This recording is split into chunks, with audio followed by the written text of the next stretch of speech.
సదాశివసమారంభాం వ్యాసశంకరమధ్యమాం అస్మదాచార్యపర్యంతాం వందే గురుపరంపరాం. జ్యోతిషాస్త్రాన్ని భావితరాల వారికి ప్రసాదించిన ఋషుల యొక్క పాదపద్మాలకి నమస్కారం చేసుకుంటూ, అలాగే నాకు ఈ జ్యోతిష విద్యను నేర్పిన గురువర్యులు జ్యోతిష బ్రహ్మ కీర్తిశేషులు శ్రీ ఈరంకి సూర్యనారాయణమూర్తి గారు, సూర్యశ్రీ దైవజ్ఞ గారి యొక్క పాదపద్మాలకి నమస్కారం చేసుకుంటూ, ఓం శ్రీ మహాగణాధిపతి నమః, శ్రీ గురుభ్యో నమః, హరి ఓం. వీక్షకులందరికీ నమస్కారం.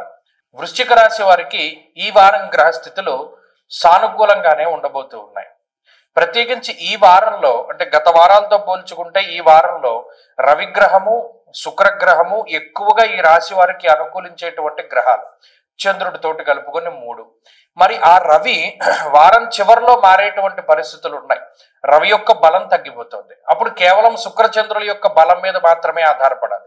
ఇంకొక మంచి విషయం ఏమిటి అంటే, ఈ వారం చివరిలో మారేటువంటి గురువు భాగ్యస్థానంలోకి వెళుతూ వృశ్చిక రాశి వారికి మంచి ఫలితాలను ఇవ్వబోతూ ఉన్నారు. ఇది ఒక్కటే ఈ వారంలో వచ్చినటువంటి మంచి మార్పుగా మనం చెప్పవచ్చును.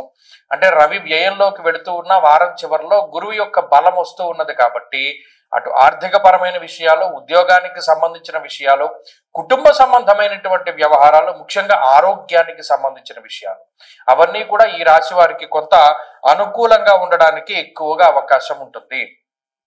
అంతేకాక ప్రత్యేకించి ఈ వారంలో ఉండేటువంటి విషయాలు, ముఖ్యంగా వృశ్చిక రాశి వారికి సంబంధించినటువంటి ఉద్యోగ వ్యాపారాలకి సంబంధించినటువంటి విషయాలు, అవి కూడా ఈ వారంలో ప్రభావితం అవుతాయి. అనుకోకుండా ప్రమోషన్లు రావడము, అనుకోకుండా ఏదైనా ఒక మంచి జరగడము, లేదా మీకు ఏదైనా కీలకమైనటువంటి పదవీ బాధ్యతలు, సామాజికంగా ఏదైనా ఒక గుర్తింపు, ఇటువంటివన్నీ కూడా జరగడానికి ఈ వారంలో ఛాన్స్ ఉంటుంది. అదృష్టం అనేటువంటిది అనుకోకుండా వస్తే ఏ విధంగా అయితే ఉంటుందో దాన్ని మీరు అనుభవించగలుగుతారు. ఇది మానసికంగా చాలా గొప్ప దృఢ సంకల్పానికి దారితీస్తుంది. మీ మీద మీకు ఉండేటువంటి గొప్ప నమ్మకానికి అవకాశాన్ని ఇస్తుంది. అలాగే మీరు భవిష్యత్తులో ఎలా మనం ముందుకు వెళ్ళాలి అనేటువంటి దాని మీద కూడా చాలా క్లారిటీ ఇస్తుంది.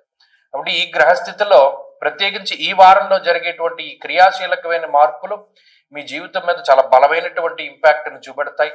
అన్ని రకాలుగాను కూడా ఈ గ్రహస్థితి మిమ్మల్ని మంచి విధంగానే తీసుకుపోతుంది. ఆ విషయాన్ని దృష్టిలో పెట్టుకోవాలి. ప్రత్యేకించి నీరసము, నిస్సత్వ, విటమిన్ డెఫిషియన్సీ, స్కిన్ ప్రాబ్లమ్స్, అలాగేనేమో దీని పేరేంటి, మన సన్లైట్కి ఎక్స్పోజ్ అవ్వడం వల్ల వచ్చే డీహైడ్రేషను, ఇటువంటి వాటికి అవకాశం ఉంటుంది. దాని పరంగా మిమ్మల్ని మీరు కాపాడుకుంటూ ఉండండి. ఆదిత్య హృదయ పారాయణ చేస్తూ ఉండండి. రోజు మంచి ఫలితాలు వస్తాయి. ఈ వారంలో కలిసి వచ్చేటువంటి రోజు గురువారంగా చెప్పవచ్చును. అదృష్ట సంఖ్య 1, అదృష్ట వర్ణము లేత పసుపు రంగు. తదుపరి ధనురాశి.